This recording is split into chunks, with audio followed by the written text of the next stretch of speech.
Kia ora, comme on dit en Nouvelle-Zélande, et good day en Australie. Bienvenue dans ce 4e épisode du podcast Au bout du monde avec Antipode Travel. Je m'appelle Sandrine et j'habite en Océanie depuis plus de 20 ans. J'ai créé ce podcast pour vous aider à préparer votre séjour en Nouvelle-Zélande et en Australie. Dans chaque épisode, je vous fais découvrir une région, je vous emmène hors des sentiers battus et je partage avec mes invités l'actualité de ces deux pays. Aujourd'hui, on retourne en Australie en compagnie de nos spécialistes de la destination, Yann, qui vous fait découvrir sa région, la Sunshine Coast, dans le Queensland, au nord de Brisbane. Dans la rubrique conseils, je vous parle des différents types d'hébergements qui existent en Australie, de l'auberge de jeunesse au lodge haut de gamme, en passant par la tente glamping et le séjour à la ferme. Et vous verrez, il y a le choix. Dans chaque épisode, Johan, guide, photographe et cofondateur d'Antipode Travel, vous fait découvrir un animal natif.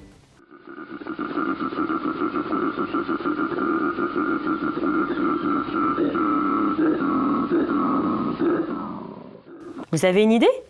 Vous en saurez plus à la fin de l'émission. Le mot du jour, Tucker. God, I'm hungry. Have we got any tucker here? mon coup de cœur pour les familles, le zoo Australia Zoo, un incontournable dans la région de Brisbane. Et maintenant, on peut même y dormir. Allez, c'est parti pour ce 4e épisode. Alors si vous arrivez à Brisbane, vous allez peut-être hésiter à aller soit au sud de Brisbane, c'est la Gold Coast, ou au nord de Brisbane, c'est la Sunshine Coast. Et pour vous aider à faire votre choix, j'ai demandé à notre super spécialiste Yann de nous donner son avis sur les deux destinations. Alors qu'est-ce que tu en penses, Yann ? Alors c'est quand même deux régions un petit peu similaires, mais effectivement la Gold Coast c'est beaucoup plus animé, donc pour ceux qui souhaitent y aller en famille, faire les parcs d'attractions, faire les belles plages de surf, mais qui veulent quand même un petit peu plus d'animation, un petit peu la ville, faire les boutiques aussi parce qu'il y a beaucoup de magasins d'usines de surf ou de choses comme ça. Donc la Gold Coast, donc au sud de Brisbane. Donc c'est combien de temps à peu près de Brisbane et comment on y va ? 1 heure et demie, donc on peut y aller en voiture, en bus ou en train aussi. Donc on peut y aller en avion aussi, il y a un aéroport directement, donc à Coolangatta, Gold Coast ça s'appelle Airport. Gold Coast, ouais. Airport, voilà. Et effectivement, donc ça c'est les principales villes, ça va être Surfers Paradise, donc Coolangatta aussi. Bon, il y a plusieurs endroits en fait là-bas. Ça fait un construit, petit peu. Hein, pas c'est mal très de construit, des gratte-ciel sur la plage, donc c'est un petit peu. Moi, j'appelle ça personnellement la Floride australienne parce que à cause des parcs d'attractions, les gratte-ciel sur la plage, les petits canaux après qui remontent un petit peu dans l'intérieur des terres. Enfin c'est voilà, donc après la Gold Coast, il y a quand même une partie un petit peu plus sauvage pour les amateurs de nature, donc qui est le Gold Coast Hinterland, comme on dit, donc l'arrière-pays. On peut visiter donc les parcs nationaux comme Springbrook, donc il y a beaucoup de chutes d'eau, il y a de la forêt tropicale, il y a des beaux points de vue. Il y a aussi le parc national de Lamington dans le même genre et dans la même région. Et également la montagne Tambourine Mountain, donc ça c'est. Donc on peut quand même quitter les parcs d'attractions et faire un peu de nature. Faire un petit peu de nature aussi, ouais. Si on en a marre de l'animation vraiment de la côte, c'est voilà. Mais si en tout cas on veut aller au nord, c'est ta région préférée, la Sunshine Coast, donc, où tu habites. La Sunshine Coast où j'habite depuis 4 ans. Donc la Sunshine Coast c'est également très bien pour la plage, etc. Mais c'est un petit peu plus relax, c'est beaucoup plus détendu que la Gold Coast. Donc on un peu moins construit ou... Voilà, c'est construit, mais c'est quand même il y a beaucoup plus de nature sur la côte même. Il n'y a pas les gratte-ciel vraiment sur la plage comme c'est le cas. Donc après, la Sunshine Coast en taille, c'est à peu près comme la Gold Coast, ça s'étale sur à peu près 50 km. Donc ça commence à Caloundra au sud et ça remonte jusqu'à Noosa. Donc Noosa, c'est vraiment l'endroit le plus célèbre de la Sunshine Coast. Et au milieu, donc le point le plus central, enfin ce qui est un petit peu le centre vraiment de la Sunshine Coast, c'est Mooloolaba, Alexandra Headlands, Maroochydore. Maroochydore où on vient de passer quelques jours. Voilà. On s'est vu là-bas et on a travaillé depuis là-bas. Voilà, très sympa avec toujours des belles plages et des esplanades aménagées pour se balader. Voilà. Et les pélicans. Voilà, les pélicans. Donc après en allant un petit peu plus au nord, donc Noosa, donc qui est assez célèbre. Donc il y a son parc national, il y a une très belle randonnée à faire qui permet de longer les plages, des très belles plages et des falaises. Pendant la saison hivernale, on peut apercevoir carrément des baleines si on a de la chance depuis les falaises. De quelle période à peu près, Yann? Donc à peu près mai jusqu'à octobre, grosso modo. Donc c'est la période de migration pendant l'hiver, quand les eaux sont un peu plus fraîches pour les baleines ici, mais pas aussi fraîches que dans l'Antarctique. Donc elles remontent la côte est australienne. Pour Noosa, ça porte parfois un peu à confusion parce qu'on a Noosa, on a Noosaville, Noosa Head, Noosa Junction. Voilà. Alors qu'est-ce que c'est tous ces Noosa? Donc, tout ça fait partie de Noosa en fait. Noosa c'est vraiment le nom de la ville, ça c'est juste différents quartiers de Noosa. Donc, quel serait ton préféré? Alors Noosa Head c'est le plus touristique, entre guillemets, parce que c'est vraiment là où il y aura le plus d'hôtels, c'est le plus près de la plage et c'est aussi le plus près du parc national. Donc c'est très agréable après du côté de Noosa Head. Noosaville c'est sympa quand même parce qu'il y a toute une esplanade le long de la rivière. Donc il y a quelques hôtels qui sont situés là aussi. Mais bon, après tout est assez accessible. Noosa c'est très pratique, on peut s'y balader en vélo. Ils font des bus gratuits très souvent pendant les week-ends ou pour éviter d'engorger justement Noosa Head parce qu'il n'y a qu'un point d'entrée à Noosa Head, ça peut bouchonner assez vite. Donc ils ont des manières alternatives de se déplacer. Et après, il y a toute la région autour de Noosa, un petit peu l'arrière-pays, et donc Eumandi, qui est un petit village qui a un marché tous les mercredis et les samedis matins, qui est le plus grand marché du Queensland et l'un des plus anciens aussi, donc qui est vraiment immense. Donc ça fait partie des choses à faire. Un peu plus au nord de Noosa, il y a ce qu'on appelle les Everglades de Noosa. Donc là encore, c'est un peu relatif à la Floride. C'est le seul autre Everglade du monde, donc après celui de Floride. Donc c'est un système de savanes et de canaux et de lacs vraiment donc qui communiquent entre eux. Donc ça on le recommande pour les voyageurs dans cette région-là. Voilà, donc il y a un hébergement qui est très sympa qui s'appelle le Noosa Habitat. Donc c'est un camping, mais ils ont aussi des tentes, ce qu'on appelle glamping, c'est du camping glamour. Littéralement. Les auditeurs, je crois qu'ils commencent à savoir que j'adore le glamping. Voilà. Donc à fond, allez-y, on y est resté. Et c'est vraiment, vraiment très sympa. Un lieu où on peut voir des kangourous à foison. Hein. Kangourous garantis. Et donc depuis le Noosa Habitat, vous pouvez louer des canoës. Enfin, soit les louer, ou alors il y a une excursion qui part tous les jours, tous les matins. On part en bateau, on traverse le lac principal. Et quand on arrive dans les Everglades, on récupère des canoës. Donc on peut redescendre un petit peu le canal. Et donc il y a beaucoup de variétés d'oiseaux. Avec un peu de chance, on peut voir des koalas. La dernière fois que je l'ai fait, j'ai eu la chance de voir un koala. Et c'est vraiment très très sympa à faire. Et le Noosa Habitat en lui-même, ils ont un restaurant, ils ont leur propre brasserie aussi, ils font leur propre bière. Donc c'est vraiment un endroit qui est très sympa pour passer 2 jours. Donc c'est à peu près 20-30 minutes de Noosa. Donc on n'est pas situé directement dans Noosa, mais c'est très facile après d'aller se balader du côté de Noosa. Donc après aussi pour ce qui est de la Sunshine Coast, donc c'est réputé aussi pour le surf évidemment, comme toute cette partie de la côte australienne. Et il y a également l'arrière-pays de la Sunshine Coast, donc ce qu'on appelle là aussi le Sunshine Coast Hinterland. Donc il y a des villages de charme très sympas comme Montville ou Maleny. Donc il y a un petit peu de gastronomie, il y a aussi beaucoup de boutiques d'artisanat, c'est un charme un peu européen. Alors c'est vrai que pour les Français qui viennent ici, c'est pas forcément aussi des paysans, mais les Australiens aiment beaucoup ce genre de choses et ça reste très très sympa, surtout en hiver. Ça a un certain charme parce que comme c'est en altitude, il y fait un petit peu plus frais, ce qui est dans agréable. Voilà, quand on habite dans l'état du Queensland, on n'a pas souvent très très froid, même si là en ce moment, Sandrine est venue pendant une période où il a fait assez frais. Mais... Oui, le sunshine, on n'a pas vraiment vu le sun. Pas eu trop de sunshine. Mais là, ça y est, ça se découvre. Ouais. Et donc voilà, donc effectivement, c'est une région qui est finalement assez peu connue. Ou pas assez connu en tout cas pour les personnes venant de l'étranger. C'est populaire pour les Australiens. On sent où ton cœur balance en tout cas, Yann. Ouais. Oui, après moi j'ai d'autres régions qui est favorite aussi en Australie, mais en tout cas en tant que région à vivre, c'est vraiment une région très très agréable ici aussi. Ouais. Très bien, merci beaucoup Yann pour ces conseils. Pas de problème, avec plaisir.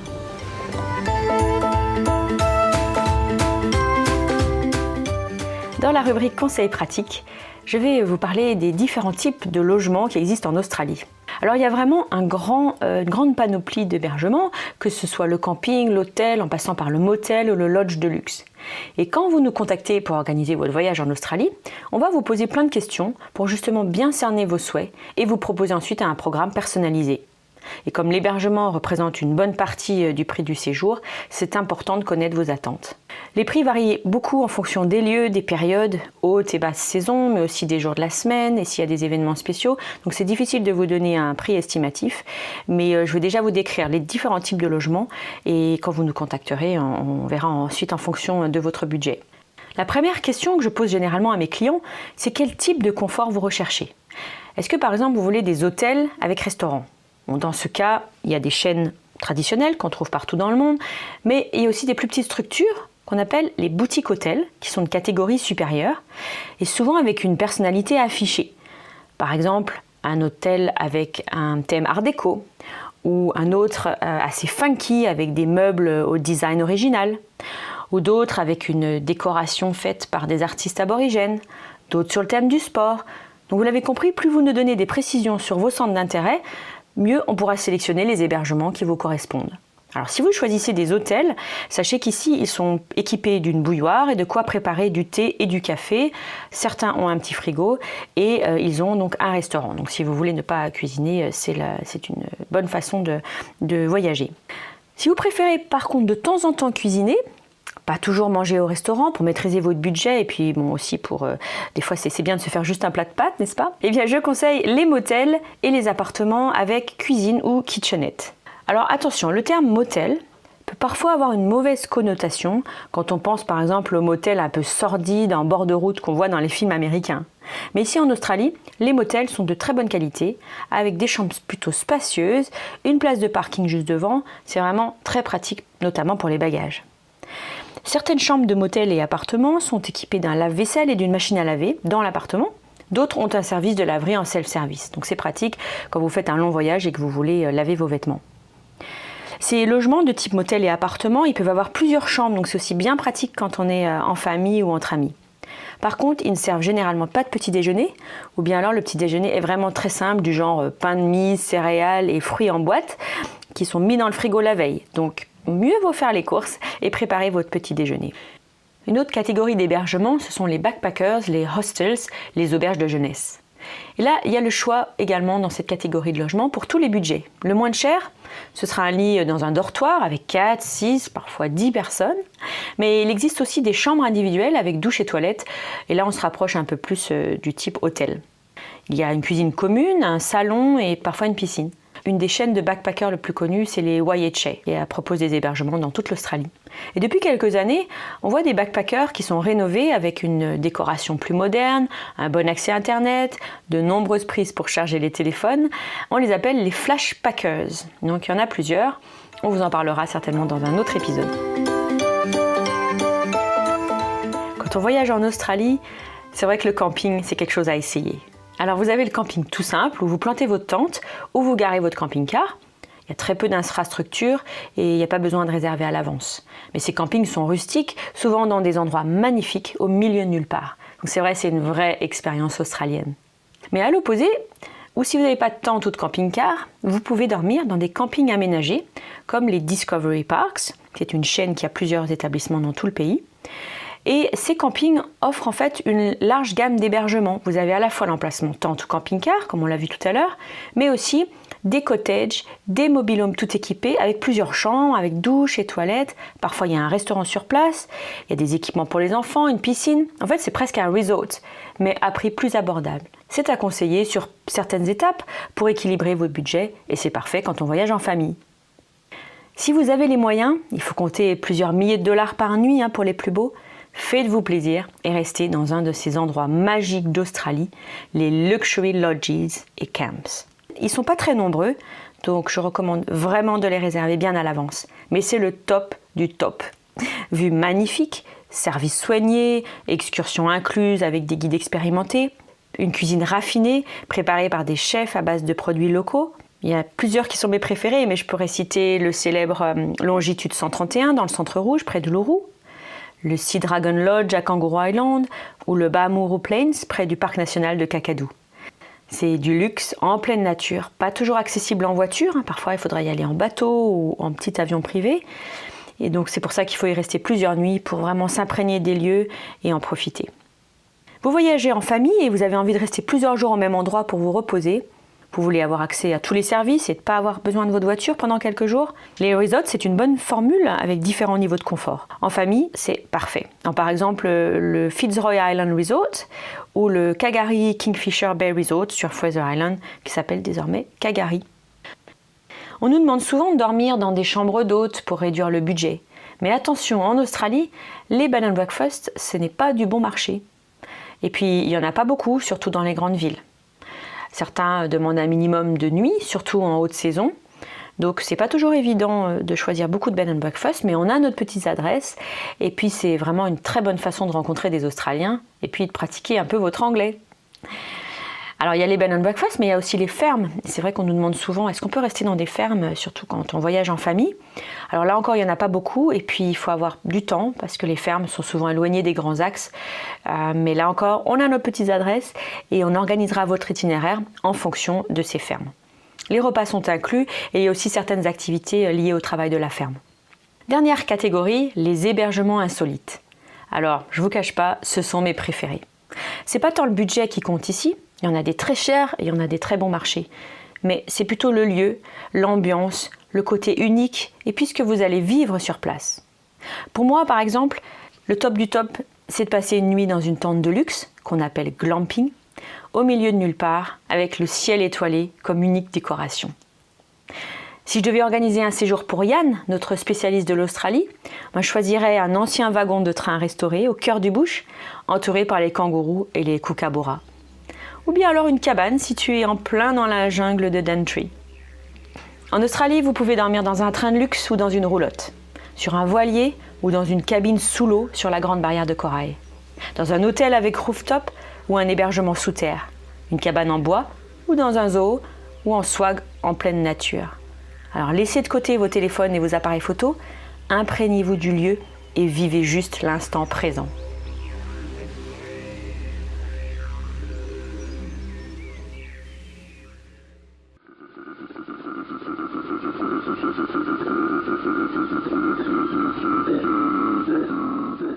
Est-ce que vous l'avez reconnu?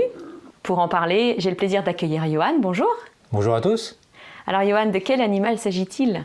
Il s'agit du nounours australien, c'est-à-dire le koala. Qu'on associe à l'Australie autant que le kangourou, hein? Ah, tout à fait. Ça, c'est un animal qu'on va absolument voir quand on va en Australie. Pour vous en dire un peu plus sur ce mammifère, c'est un marsupial, c'est-à-dire que le petit n'est pas tout à fait bien formé et il va grandir en fait dans la poche de sa maman, comme les kangourous d'ailleurs. Est-ce que tu sais comment s'appellent les petits des koalas? Ouh, j'aurais peut-être dû réviser avant, hein? Non, je donne ma langue au koala. C'est le joey. Et le joey, donc, il va grandir pendant 6 mois à peu près dans la poche de sa maman et sortir après 6 mois quand il est assez grand. Il va passer les 6 prochains mois de sa vie sur le dos de sa maman. Et après, à partir d'1 an, il va devenir plus indépendant. Et donc, les koalas, on n'a pas trop souvent l'idée de la taille, mais c'est quand même assez gros. Ça fait comme jusqu'à 14 kilos. Ils ont de très bonnes griffes parce que c'est dans les arbres qu'ils vivent là, une grande partie de leur vie. Les koalas, ils dorment jusqu'à 20 heures par jour. Est-ce que tu sais pourquoi? Ils ressemblent à des adolescents, ils ont tout le temps envie de dormir. C'est parce qu'ils se nourrissent d'une feuille d'un arbre qu'on appelle l'eucalyptus, qui est très pauvre en nutriments, en énergie. Donc il faut qu'ils mangent beaucoup, mais ça apporte peu d'énergie, donc ils ne peuvent pas trop dépenser d'énergie, faire d'efforts, donc ils dorment beaucoup. Leur nom dans une des langues aborigènes, ça signifie « pas d'eau », parce que les aborigènes avaient remarqué que cet animal ne descendait quasiment jamais de l'arbre pour boire. Il n'y a que dans les extrêmes cas, quand il fait des chaleurs très, très fortes, qu'ils descendent pour boire, mais sinon ils ne boivent pas parce qu'ils puisent l'eau finalement dans les feuilles qu'ils mangent. Donc c'est surtout de l'eau qu'il y a dans ces feuilles, donc peu d'énergie. Et c'est pour ça aussi qu'ils dorment donc beaucoup. Johan, les koalas ne mangent que des feuilles d'eucalyptus? Ils ne mangent quasiment que des feuilles de certains eucalyptus, c'est très très spécifique. D'ailleurs, ces feuilles sont empoisonnées. Donc ils ont un système digestif qui leur permet de pouvoir manger ces feuilles sans en mourir. C'est un peu des super-héros. C'est un petit peu... Oui, ils ont cet avantage par rapport à d'autres animaux. En revanche, c'est tellement spécifique qu'ils ne peuvent pas vivre partout. Et justement, ils ne peuvent vivre qu'en Australie, que dans certaines régions d'Australie. J'ai une anecdote d'ailleurs à te raconter là-dessus. Il y a quelques années, je travaillais dans le cinéma animalier, dans un endroit où on était spécialisé pour faire du film avec des animaux entraînés. Et puis, le patron m'avait dit un jour, quelles que soient les demandes qu'on a, tu peux dire, on aura l'animal en question. Aucun souci, on peut en fournir, c'est pas un problème. Et puis un jour, on reçoit un coup de téléphone, et c'est moi qui décroche, c'était une société allemande qui voulait un koala pour un tournage. Et moi, évidemment, on t'a dit... j'ai dit, évidemment, on peut avoir un koala. On m'avait dit de dire ça, et donc je raccroche, et je vais voir le patron, je dis, il y en a une demande pour un koala. Il me dit, quoi? Mais ça va pas, on peut pas faire de koala. Je dis, ah, mais vous m'avez dit qu'on pouvait avoir tous les animaux. Il dit, tous sauf le koala. Je dis, mais pourquoi? Parce que le koala, il a un régime alimentaire extrêmement spécifique, avec des feuilles d'eucalyptus qui ne poussent qu'en Australie. Donc en fait, il y a très peu d'endroits dans le monde où on peut avoir des koalas. Et à l'époque, il n'y avait qu'un seul zoo dans le monde où il y avait, en dehors de l'Australie, où on trouvait des koalas, c'était le zoo de San Diego. Et il fallait venir des avions avec ces feuilles spécifiques d'Australie pour les nourrir. Ça coûtait extrêmement cher. Donc voilà, on ne peut pas avoir de koala. C'était la boulette de Johan. C'était une gaffe que j'avais fait à l'époque, mais j'ai bien retenu la leçon. Donc les koalas, on peut les voir au zoo de San Diego, ça on a bien compris, mais bien sûr en Australie. Alors est-ce qu'on peut les voir partout en Australie? Eh bien non, justement pas partout, uniquement sur la côte est, dans le Queensland, le New South Wales, donc du côté de Sydney, et puis toute la côte sud aussi, sud-est même, en fait l'Australie du Sud et le Victoria. On ne le trouve pas dans le territoire du Nord par exemple, ni sur l'Australie occidentale. C'est là où il y a ces feuilles, fameuses feuilles d'eucalyptus. Empoisonnées. Je me rappelle, Johan, qu'on en a vu ensemble à Kangaroo Island, dans une réserve. On peut les voir dans plusieurs réserves, mais aussi dans les endroits complètement sauvages.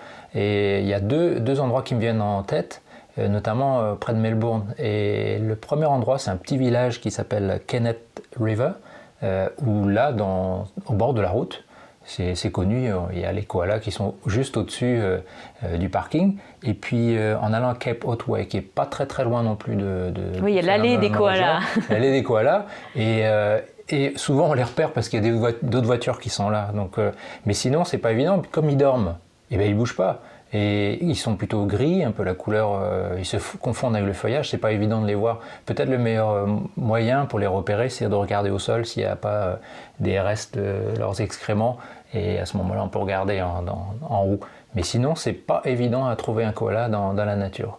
Bon, en tout cas, on peut prendre le temps de les observer parce que comme ils bougent pas beaucoup, on a le temps de sortir son appareil photo. Ah, on peut, oui, et puis ils peuvent être très très proches, hein, quelques mètres seulement, on a presque envie de les toucher. Ouais, c'est vrai que ça fait comme des gros nounours, hein. On disait tout à l'heure le koala, le gros nounours, on a envie. Et justement, eh ben ça c'est quelque chose qui peut se faire ou qui pouvait se faire dans les zoos et dans les parcs. Alors il y a eu un petit peu un changement dans la législation récente, tu peux nous en dire plus? Il y a quelques années, en fait, on s'est aperçu, comme c'est beaucoup le cas avec un peu de retard, que ces animaux-là, ils sont stressés, le fait d'être touchés, d'être caressés et portés. C'est des animaux qui ont l'air placides, mais c'est dans leur nature.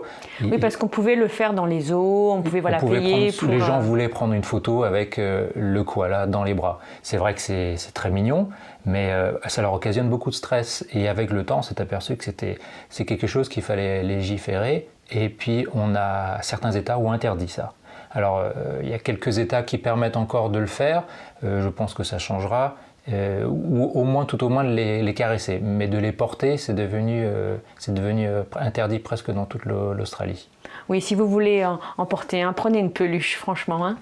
Ah oui, une peluche, et puis ce sera moins dangereux, parce que ça reste quand même un animal sauvage, et malgré sa placidité, et puis le fait qu'il soit super mignon, on a envie de le prendre dans ses bras, c'est quand même un animal qui peut être assez agressif. Et j'ai justement une petite histoire à vous raconter. Enfin, je ne vais pas tout raconter, mais c'est extrait d'un livre d'un auteur australien que j'aime beaucoup qui s'appelle Kenneth Cook. On adore tes histoires, Johan. Ouais. Tu sais, plusieurs auditeurs me disent on veut que Johan nous raconte des histoires. Là, il y en a une, donc je ne vais pas tout la raconter, mais c'est un livre qui s'appelle Le koala tueur, mais c'est un recueil d'histoires que ce monsieur a vécues dans le bush. C'est toujours drôle, parfois rocambolesque. Et là, j'ai vu juste les premières lignes qu'il a écrites sur son aventure avec un koala. Il dit ceci: « Je n'aime pas les koalas, ces sales bêtes aussi hargneuses que stupides n'ont pas un poil de gentillesse. Leur comportement social est effroyable. Les mâles n'arrêtent pas de se tabasser ou de voler les femelles de leurs semblables. Ils ont des mécanismes de défense répugnants. Leur fourrure est infestée de vermine. Ils ronflent. Leur ressemblance avec les nounours est une vile supercherie. Il n'y a rien de bon chez eux. » Voilà, ça c'est ce que pense Kenneth Cook. Après, ça va beaucoup plus loin parce qu'il se retrouve avec un koala accroché à son entrejambe, qu'il n'arrive pas à s'en débarrasser, ça dure très longtemps, c'est très drôle. Et je vous invite à essayer de lire Kenneth Cook, et notamment son livre qui s'appelle Le koala tueur. Et c'est en français aux éditions Autrement. Moi j'ai retenu qu'il ronflait. Oui, le son, on l'a entendu, ils ont quand même un son assez guttural qui contraste vraiment avec leur tête si mignonne. Et c'est vrai qu'ils ont des griffes très puissantes, puis aussi 2 pouces, les koalas, 2 doigts opposés aux autres qui leur permettent de s'agripper 24 heures sur 24 dans les arbres. Très bien. Merci beaucoup, Johan, de nous avoir fait découvrir cet animal d'Australie. Et on te dit à un prochain épisode. Merci. À bientôt, au revoir. I'm a koala, not a bear, and I don't think it's fair the way that people always add a word that isn't there. I'm a marsupial and proud of it, and there can be no doubt of it. I'm closer to a kangaroo than I am to a bear. So please don't call me a koala bear, 'cause I'm not a bear at all. Please don't call me a koala bear, it's driving me up a wall. Le mot du jour, Tucker. God, I'm hungry. Have we got any tucker here? tucker au sens large, ça veut dire la nourriture, les provisions, ce qu'on va manger. Alors on parle souvent du bush tucker, c'est-à-dire des aliments qui viennent de la nature et que les aborigènes mangent, mais aussi utilisent comme médecine traditionnelle. Dans le bush tucker, on va inclure les plantes, mais aussi les animaux comme les kangourous, les émeus ou le barramundi par exemple. Et aussi des insectes comme les witchetty grubs, qui sont des larves de papillons ou de scarabées. Alors quand vous allez voyager en Australie, soyez curieux et essayez de goûter à ces spécialités de bush tucker qu'on retrouve de plus en plus sur les cartes des restaurants. Des cigales en entrée, un steak de kangourou pour le plat principal et des fourmis vertes en dessert. Ça vous tente? Delicious! On reste sur la Sunshine Coast pour mon coup de cœur famille, l'Australia Zoo. Bon, alors on est d'accord, c'est bien sûr vraiment mieux de voir les animaux dans leur environnement naturel, et ce sera d'ailleurs le cas pendant votre séjour en Australie. Mais pour une première introduction de la faune de ce pays, surtout avec des enfants, je recommande l'Australia Zoo, à 80 km au nord de Brisbane, sur la Sunshine Coast, là où habite Yann. Vous avez certainement entendu parler de Steve Irwin, appelé Crocodile Hunter. Crikey! Did you see that? Crikey! Avec sa femme Terry, ils avaient créé au départ un centre de réhabilitation pour les animaux en 1986 et ils avaient tourné de nombreuses émissions de télévision sur la protection des espèces. Et c'est d'ailleurs lors d'un tournage en 2006 que Steve a perdu la vie. Et ce personnage, Steve Irwin, était tellement célèbre qu'on a donné son nom à une autoroute. L'ancienne Glasshouse Mountain Tourist Route a été renommée la Steve Irwin Highway juste après sa mort. Depuis, l'Australia Zoo est géré par sa femme Terry et ses enfants Bindi et Robert. Je conseille d'y passer au moins une journée entière. Le zoo est ouvert tous les jours de 9h à 17h sur près de 280 hectares, donc c'est grand. Alors je vous conseille de télécharger le plan à l'avance sur votre téléphone et de choisir les animaux que vous voulez voir. Il y a des kangourous, émeus, koalas, diables de Tasmanie, kokas et bien sûr les fameux crocodiles. D'ailleurs, ne manquez pas le spectacle au Crocoséum avec le nourrissage des crocodiles. Vraiment très impressionnant. Je conseille aussi de réserver à l'avance la visite du Wildlife Hospital qui accueille plus de 10 000 patients chaque année de toute la région. C'est là notamment qu'ont été soignés les koalas évacués lors des derniers incendies. Ce tour dure à peu près 30 minutes, c'est un petit groupe de 8 personnes avec 3 départs par jour. Donc il est conseillé de réserver. Pour encore mieux profiter de ce zoo, moi je vous conseille de passer une nuit dans la région. Le zoo est tout proche des Glasshouse Mountains, avec ses 16 sommets volcaniques traversés par des sentiers de randonnée. Et mon coup de cœur, ce serait le Glasshouse Mountains Eco Lodge. Vous pouvez passer la nuit dans une ancienne église, dans un wagon, une cabine ou une chambre plus traditionnelle. Moi, j'ai vraiment adoré ce lieu, son ambiance paisible, petit déjeuner servi dans un ancien train, le jardin avec ses fruits exotiques. D'ailleurs, le lodge vous donne une brochure pour reconnaître tous ces fruits et propose aussi des activités pour les enfants. Bon, Johan, vous vous en doutez, il a surtout aimé les oiseaux, lui.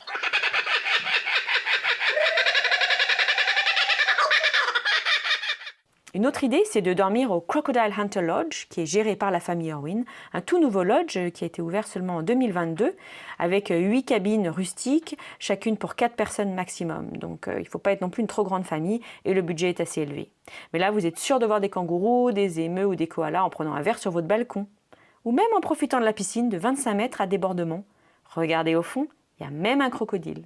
Donc si vous voulez explorer en famille le nord de Brisbane, pour aller par exemple à l'île de sable de Fraser Island, ou sur un petit bijou de la barrière de corail, qui est Lady Elliot Island, on en reparlera dans un prochain épisode, et bien l'Australia Zoo, c'est vraiment une très bonne étape. Crikey!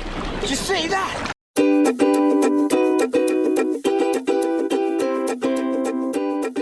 Cet épisode australien se termine. Merci beaucoup d'avoir voyagé en ma compagnie. Vous retrouverez toutes les références de l'épisode dans les notes. Alors ça vous a donné envie de venir en Australie ? Vous voulez profiter de mon expertise et celle de Yann et de Pascal, nos 2 spécialistes de la destination ? Alors rendez-vous sur notre site antipode-travel.com. Ce podcast vous a plu, alors n'hésitez pas à vous abonner et à le partager autour de vous. Et puis laissez-moi une note, un commentaire, une question, dites-moi les sujets que vous aimeriez que j'aborde dans le prochain numéro. Je suis vraiment à votre écoute. Allez, je vous dis à bientôt pour un prochain épisode.